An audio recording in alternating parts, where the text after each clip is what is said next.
बब्बी गुप्ता को जिम्मेदारी दी, उसका उन्होंने निर्वहन किया। बब्बी गुप्ता जी बहुत शानदार नेता हैं। मौलाना मेराज साहब है जो हाफिज आज वर्तमान में सपा के जिलाध्यक्ष, उनके पिताजी। आप तो बिल्कुल लड़का लागत रहो, हमारे जिलाध्यक्ष अच्छे हैं।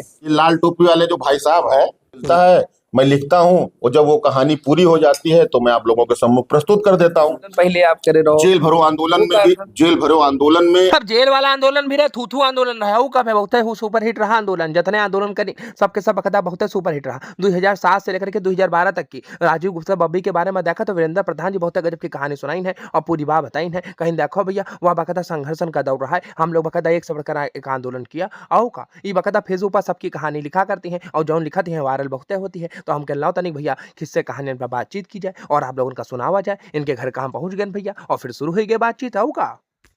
नमस्कार भैया आप लोगों का हमारे चैनल पर और अवधि भाषा में आप लोग हमारी खबरें देखा करते हो। आज हमारे साथ एक ऐसी शख्सियत है जो बाराबंकी में एकदम फेमस भी है और जो डालत है वायरल भी हो जाते हैं, वीरेंद्र प्रधान जी, जो कि सपा के नेता भी हैं, प्रवक्ता भी हैं, बहुत बेहतरीन आदमी है। ये बहुत आजकल कहानियां लिख रहे हैं तो हम कहीं घर पर चल के बढ़िया बातचीत की जाए, आप लोगों का सुनावा जाए, क्योंकि लिखत तो ये बहुत बेहतरीन है, सुनी है तो और अच्छा लगी। तो आज शख्स की बात हुई है जी के ऊपर ये लिखे है, वह है राजीव गुप्ता बब्बी। कहानी रह दो के बारे में बताइए तनी। राजीव गुप्ता बब्बी हमारे संघर्ष के साथी हैं और भाईड़े भाई समान हैं। जब 2007 में हमने समाजवादी पार्टी ज्वाइन की तो बब्बी गुप्ता जी, हमारे जिला अध्यक्ष मौलाना मेराज साहब, इन लोगों ने बड़ा स्नेह दिया और स्नेह इतना बढ़िया दिया कि मुझे लगा ही नहीं कि मैं कहीं से आया हूं। बहुत मोहब्बत से इन लोगों ने मुझे संभाला, मजबूत पद पे हमको जो है जिला अध्यक्ष जी ने बिठाया।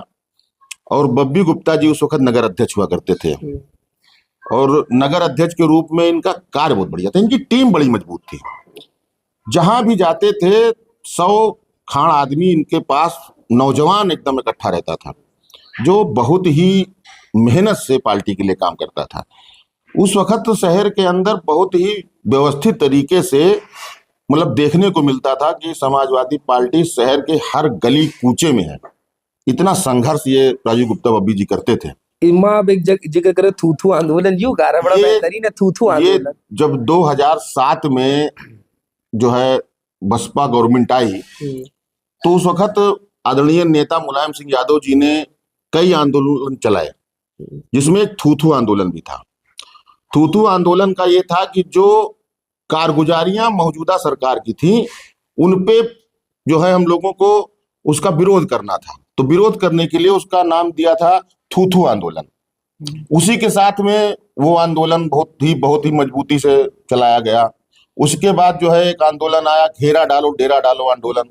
घेरा डालो डेरा डालो आंदोलन में ये था कि उसमें जो है पूरा 24 घंटे मतलब 3 दिन का वो आंदोलन था और 3 दिन लगातार कलेक्ट्रेट में हमारे जिले के सभी बड़े नेता, माननीय अरविंद कुमार सिंह गोप जी, माननीय रामसागर रावत जी जैसे बड़े सरीखे नेता, ये सब लोग उसमें पूरा दिन रात वहां बैठे रहते थे।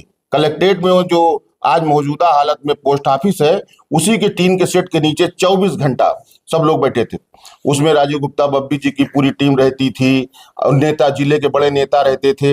ये सब लोग दरी बिछाना, रात में व्यवस्था करना, रात में वहां खाने पीने की व्यवस्था करना, सब लोग मिलके करते थे और इतना बढ़िया माहौल बनता था और इतना बढ़िया से लोग वहां रहते थे, लगता था कि जैसे कि हम लोग कोई वो जश्न मना रहे हैं। अच्छा, साल 2012 का जिक्र इसमें ज्यादा है, साल 2007 का कम, ऐसा का? साल 2007 से 2012 के बीच में संघर्ष का दौर था, क्योंकि 2007 से 12 के बीच का जो दौर था वो संघर्ष का दौर था। उस संघर्ष में समाजवादी पार्टी में राजीव गुप्ता बब्बी हुए, शमीम फन्ने साहब हुए, धीरज गुलसिया साहब हुए, आपके क्या कहते हैं कलीमुद्दीन उस्मानी साहब हुए, फरजान उस्मानी साहब हुए, डॉक्टर कुलदीप साहब हुए।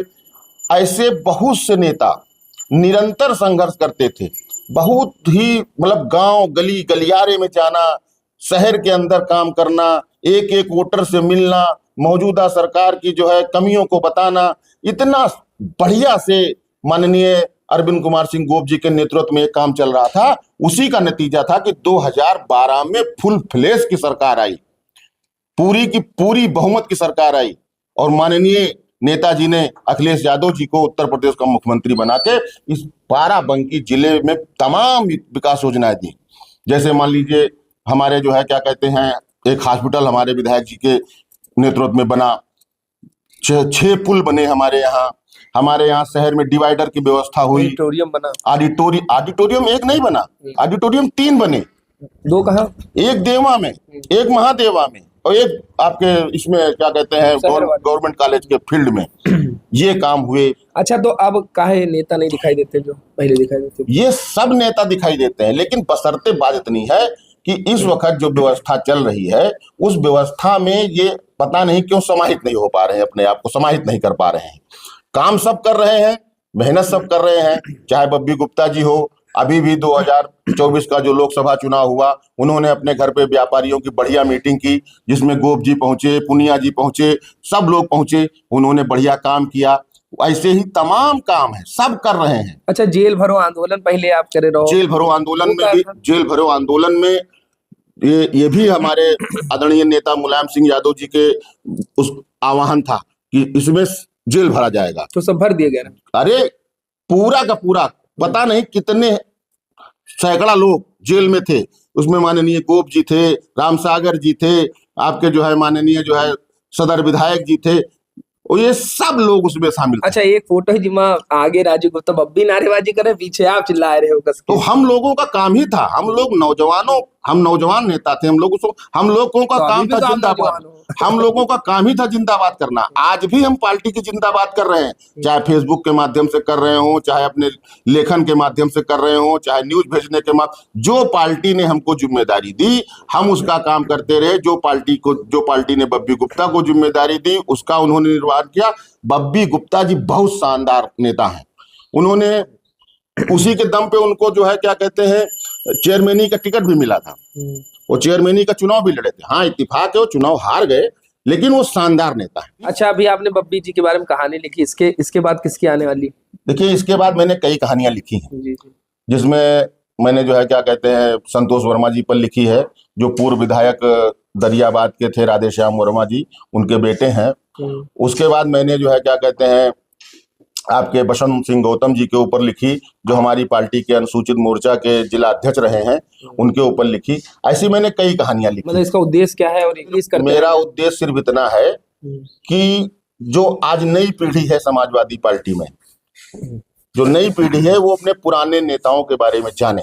अब रुको भैया, रुको, देखो सामने देखो, बहुत पुरानी फोटो दिखावत है, ये देखो भैया, ये वाली फोटो बहुत पुरानी फोटो है, बहुत पुरानी फोटो दिखावे लागत है का। ये जो है बब्बी गुप्ता जी और हमारे संघर्ष की एक फोटो हमारे पास पड़ी हुई है, ये देखिए, इसमें माननीय हमारे जो है जिलाध्यक्ष जी भी हैं, लगा देंगे, आप लोग भी देख लीजिएगा, ऊपर लगा देंगे। ये देखिए, हम लोग संघर्ष में सब लोग साथ रहे हैं, परमानेंट हम लोग संघर्ष करते रहे हैं, चलते रहे हैं।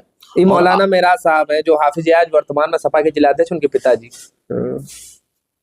बहुत बेहतरीन नहीं, हम लोग आज भी अपने जिलाध्यक्ष के नेतृत्व आप तो बिल्कुल लड़का लागत रहो। आज भी हम लोग अपने जिलाध्यक्ष के नेतृत्व में समाजवादी पार्टी को बढ़ाने के लिए नहीं, तो वर्तमान जिलाध्यक्ष अच्छे हैं, बिल्कुल हमारे लिए अच्छे हैं। आप चाहे तो दोबारा अध्यक्ष बने हो।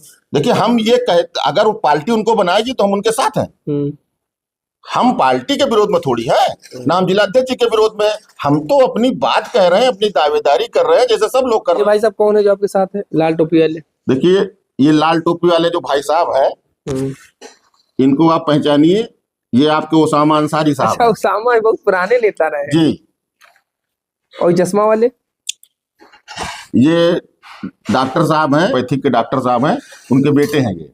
अच्छा। हाँ, काफी नेता रहे जी, काफी लोग। ये कलीमुद्दीन उस्मानी साहब हैं। सिर्फ एक मकसद है कि मैं इन लोगों को नई पीढ़ी से मिलवाऊं, इनके कार्यों को, विचारों को, इनके संघर्ष को लोगों के सामने रखूं। मेरा सिर्फ इतना विचार है, और इसी विचार के तहत मैं जब भी समय मुझको मिलता है मैं लिखता हूं, और जब वो कहानी पूरी हो जाती है तो मैं आप लोगों के सम्मुख प्रस्तुत कर देता हूं। अब अच्छी लगी, खराब लगी, इसका नजरिया उसमें आप कमेंट कर सकते हैं, उसमें आप कमेंट करिए कि मैंने ठीक लिखा है, खराब लिखा है। अगर खराब लिखा है तो सुधार करने का आगे से प्रयास करूंगा, अगर आप मेरी गलती को इंगित करेंगे। और अगर ठीक लिखा है तो प्रोत्साहन मुझे मिलना चाहिए, मैं इसका भी निवेदन करता हूँ। तो देखो भैया, वीरेंद्र प्रधान जी मेरे साथ रहे। अब अगली बार फिर से एक नई कहानी के साथ इनसे मुलाकात होगी। फिलहाल अभी चाय पिए, आप लोग भी चाय पियो, अपना ध्यान रखो। धन्यवाद।